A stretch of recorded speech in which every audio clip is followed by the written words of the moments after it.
Hey guys, it's Andrew from Cardinal Kia. In this video, I'm going to show you how to use your snow mode in the 2022 Kia K5. I have in front of me here a GT line all-wheel drive in glacial white pearl. Let's get started. Okay, so to start us off, we're going to use the drive mode knob here in the center console. So if I go ahead and twist the drive mode knob, we're going to look at the instrument panel here at the bottom where it says Smart.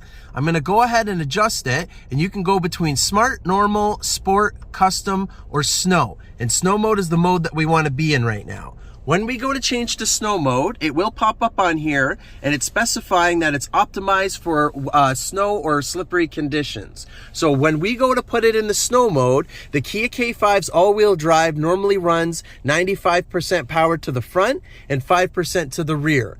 If there's a lot of load going to one side or any of the wheels are losing traction, it will divert power up to a 50-50 split if it has to counteract any oversteer or understeer.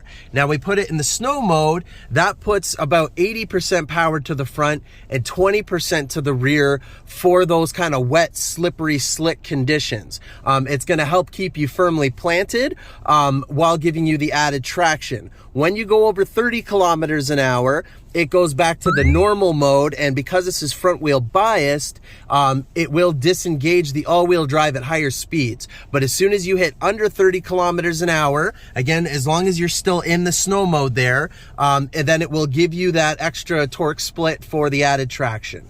And anytime you can go ahead and change into snow mode or out of snow mode as you want to, even on the fly while you're driving. And that's how you do it.